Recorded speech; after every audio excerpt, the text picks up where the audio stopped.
How's business coming out of the pandemic? Well, business is strong.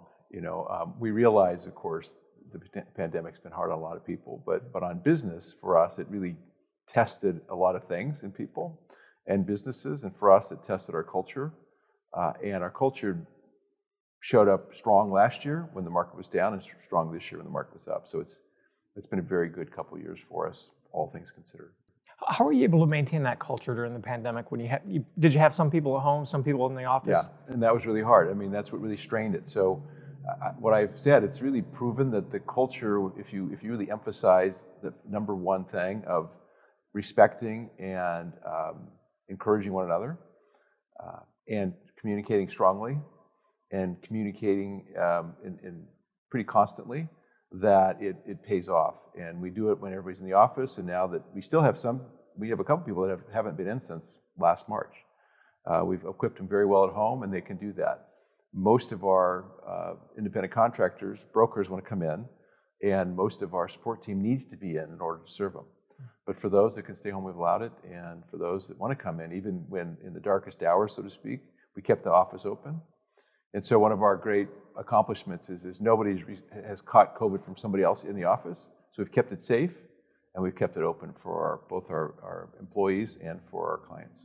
Bob, what do you think it is about the foundation that you set at Colliers that you were able to maintain that culture through all the challenges that we faced over the last 18 months, 2 years? So the key is that, I always say a culture does two things. It attracts and repels, okay? It attracts the right people, repels the people that aren't going to like the culture. And so over the last 10 years, we've built this team of people that really get what we're trying to do, which is, again, collaborate and really strive together toward great things. It's really our standard, kind of our focus. And so when you put that together and all of a sudden things get tough, there's a lot of looking out for each other. There's a lot of leaning on each other. And there's a lot of testing the system, so to speak, to see if it works. And as I said, it worked fabulously, where last year we had, right after, in really a tough year for commercial real estate, we had our second best year ever. That's great. This year, we will have our best year by 25 or 30%. And that's better than our best year. Not last year, we'll probably be 50% over last year. So we proved that in the way down, we could be successful, and on the way up, we can be successful too, because that's what the last 2 years have been, a down year and an up year. Are there any lessons that you're going to take away from the pandemic that you think will make you a different leader or a stronger leader moving forward? Yeah, definitely. It is to have a vivid vision for what you're trying to accomplish, and to be able to communicate that ahead of time, because it's too late. When all the turmoil comes, it's just too late for it to happen. But if you've communicated it, you've lived it, and created momentum, then you really are ready for whatever comes. And so it just was a reminder to me that and it's a lot of hard work to do that the hard work is worth it, because in the end, it really helped, again, our people thrive in a time when a lot of companies and individuals had a very difficult time doing that.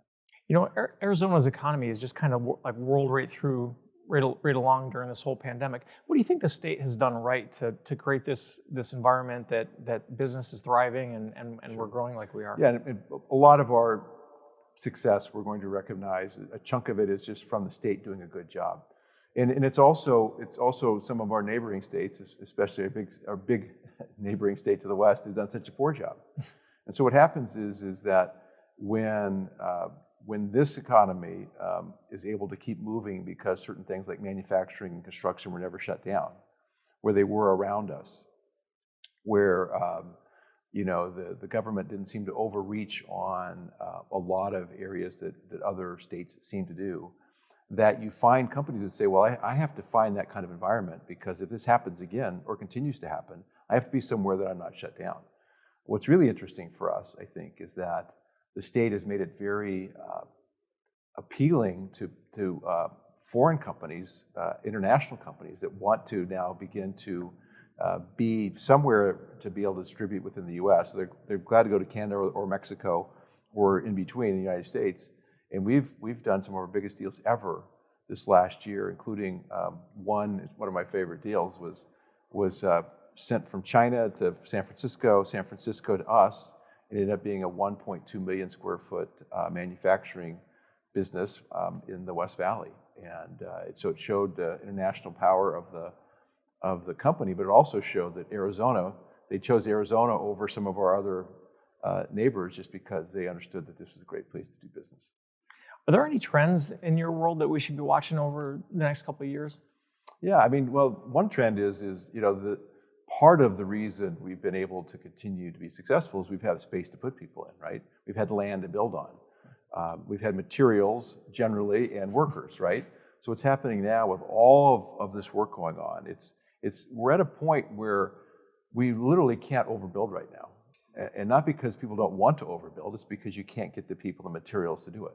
So that's actually a nice circumstance to be in, because a lot of times that's what stops momentum in an economy like ours. That's not going to happen.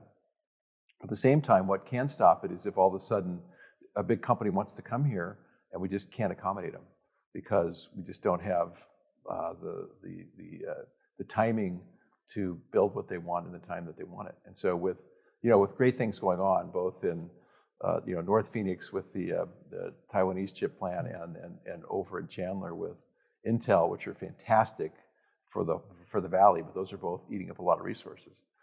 And then everywhere in between, you have people again trying to build because there's demand for it now, and the rents will cover it. But at some point, the concern is when does that run out? If demand continues and supply can't keep up, at some point the pricing is just too high, and people have to find another option.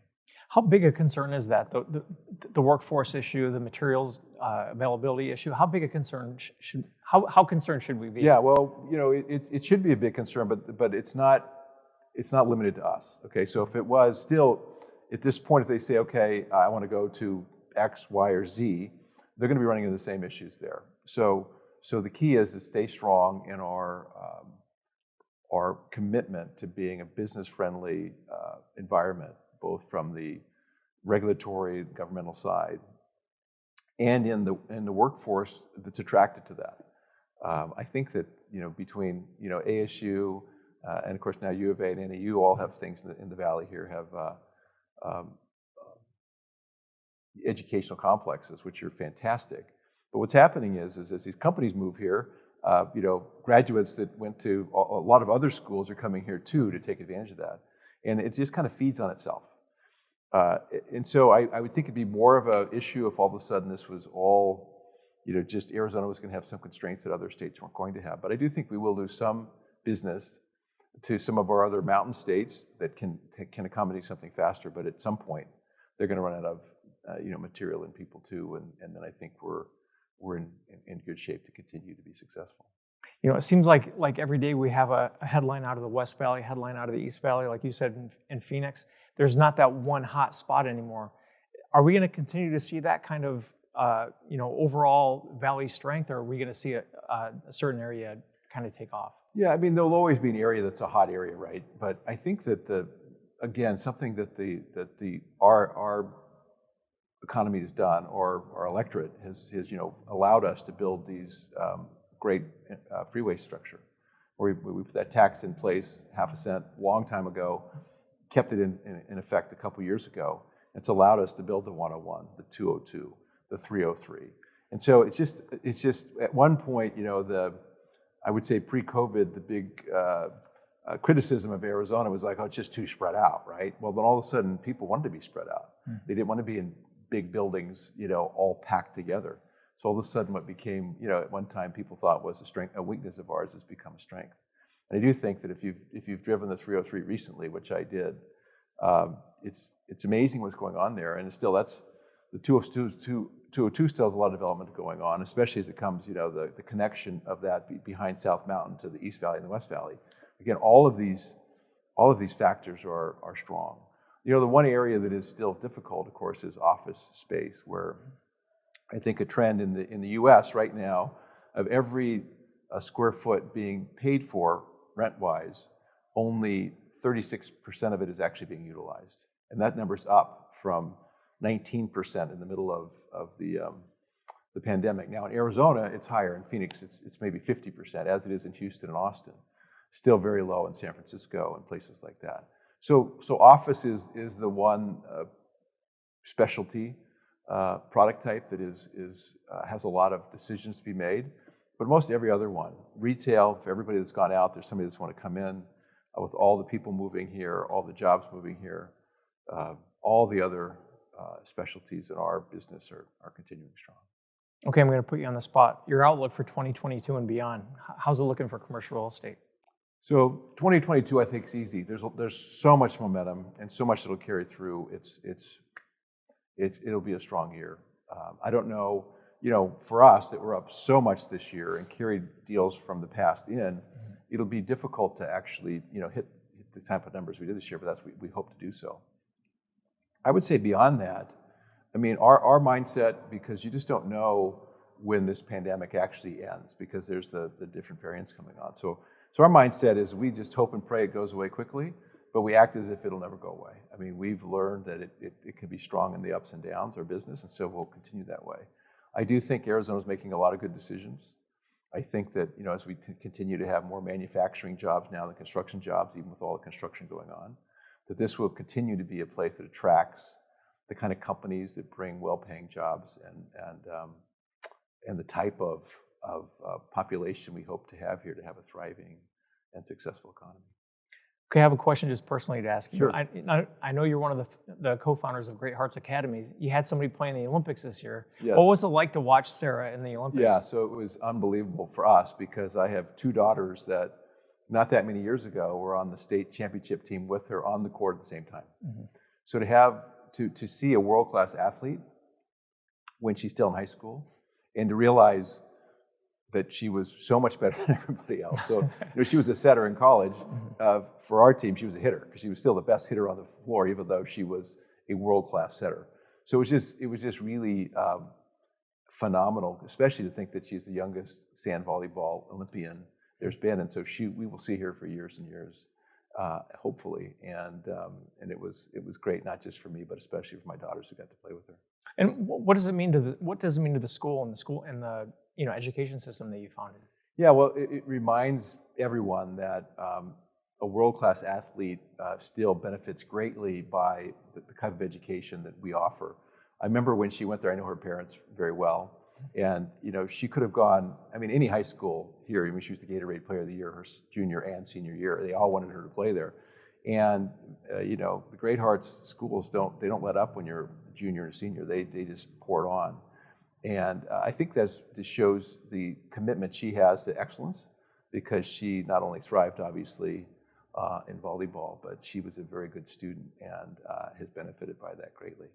And I think a lot of decisions you take to school, for example, we've had to make a lot of decisions too, over the last couple of years.